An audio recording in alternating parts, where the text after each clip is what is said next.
सपा के राष्ट्रीय प्रमुख महासचिव प्रोफेसर रामगोपाल यादव ने कई महत्वपूर्ण बयानों से राजनीतिक हलचल बढ़ा दी है।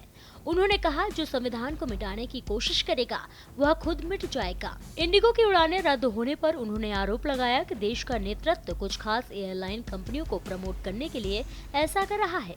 कफ सिरप मामले पर उन्होंने बड़े अधिकारियों और पूर्वांचल के माफियाओं के शामिल होने का खुलासा किया है और कहा कि अगर जांच हुई तो बड़े लोग फंस सकते हैं। रूस के राष्ट्रपति पुतिन के भारत दौरे में राहुल गांधी को न बुलाए जाने पर उन्होंने कहा कि यह छोटे मन का निर्णय है। महात्मा गांधी के हत्यारों के महिमा मंडन और संविधान को मानने के सवाल पर प्रोफेसर यादव ने कहा कि आरएसएस और भाजपा संविधान के खिलाफ अभी भी सोच रखते हैं। इसके साथ ही उन्होंने और क्या कुछ कहा, सुनिए। ट्रेनों को लेके काफी समस्या आ रही है यात्रियों की। इंडिगो के कई विमान निरस्त कर दिए गए हैं। देखिए, इस देश में देश का नेतृत्व सिर्फ एक आदमी के हाथ में सारी संपत्ति देना चाहता है। और ये जो इंडिगो का समस्या है, वो इंडिगो को खत्म करके एक खास एयरलाइंस को प्रमोट करने के लिए किया जा रहा है कि ये खत्म हो जाए, वो आ जाए। अच्छा, कप सिरप का मामला आपने देखा होगा कि बड़े स्वरूपत्र अखिलेश यादव ये कह रहे हैं कि जब कप सिरप का नाम आता है तो बीजेपी वालों को खांसी होने लगती है।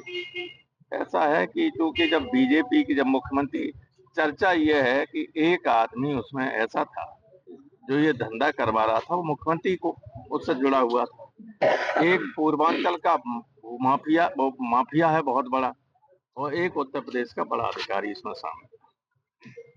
बिहार में क्योंकि शराबबंदी है, शराब जा नहीं सकती है, ये सिर्फ शराब का ही काम करता है, इसलिए ये बहुत बड़े पैमाने पर हजारों करोड़ का मामला है। ये कोई 100-200 करोड़ का भी ना मामला नहीं, घपला है। अगर इसकी जांच हो जाए तो बड़े बड़े लपेटे में आ जाएंगे और हो सकता है उत्तर प्रदेश में सत्ता परिवर्तन हो जाए, दिल्ली वाले मजबूर हो जाएं इन्हें हटाने के लिए। इतना गंभीर मामला है, लेकिन कहीं भी चर्चा ज्यादा नहीं हो सकती। अगर हम छींक दें तो सारा मीडिया चलाएगा और वहां इतना सब कुछ हो जाए तो कुछ नहीं चलेगा। अच्छा सर, ये अभी पुतिन आए थे, रूस के राष्ट्रपति यहाँ पे, तो विपक्ष एलओपी के राहुल गांधी को बुलाया नहीं गया था, इसमें तमाम राजनीति हो रही थी। देखिए, जब छोटे मन के लोग होते हैं तो यही होता है। पंडित नेहरू से लेके अटल बिहारी वाजपेयी तक तो ये परंपरा कायम रही। अब ये मनमोहन सिंह के जमाने में भी रही। अब नहीं, मोदी जी पसंद करते हैं राहुल को तो नहीं बुला रहा। अच्छा, महात्मा गांधी के कातिल पर महिमा मंडन हो रहा है, सोनिया गांधी कह रही है संविधान पे हमला है। ये ऐसा है, जब महात्मा गांधी को राष्ट्रपिता ही नहीं मानते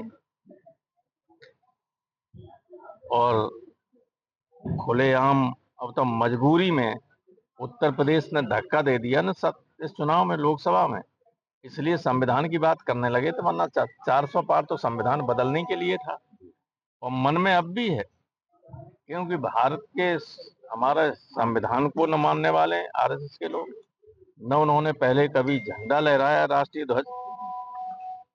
सन 50 साल राष्ट्रीय ध्वज को उन्होंने राष्ट्रीय ध्वज नहीं माना, तो वो तो उनकी मदर इंस्टीट्यूट है।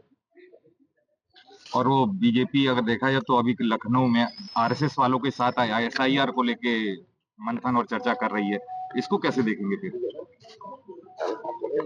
देखिए, इलेक्शन जहां अधिकारी निष्पक्ष होगा वहां न आरएसएस कुछ बिगाड़ सकता है किसी का, न बीजेपी। और अधिकारी बेईमान होगा तो किसी की जरूरत नहीं, वैसे ही बिगाड़ देगा। सर, एक आखिरी सवाल, डॉलर के मुकाबले पे रुपया काफी नीचे आ चुका है। जब प्रधानमंत्री सत्ता में नहीं थे तब ये कहते थे रुपया नीचे गिरता है, प्रधानमंत्री का सम्मान गिरता है, प्रधानमंत्री की इज्जत गिरती है, देश का सम्मान गिरता है।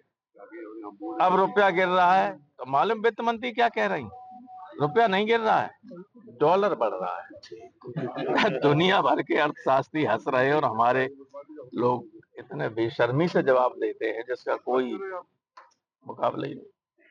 क्या लगता है सरकार द्वारा संविधान से छेड़छाड़ करने का प्रयास किया जाता है? जो इस देश के संविधान को मिटाने की कोशिश करेगा वो मिट जाएगा खुद। फिलहाल के लिए इतना ही। ऐसे ही और भी तमाम खबरों को देखने के लिए देखते रहिए भारत एक्सप्रेस यूपी।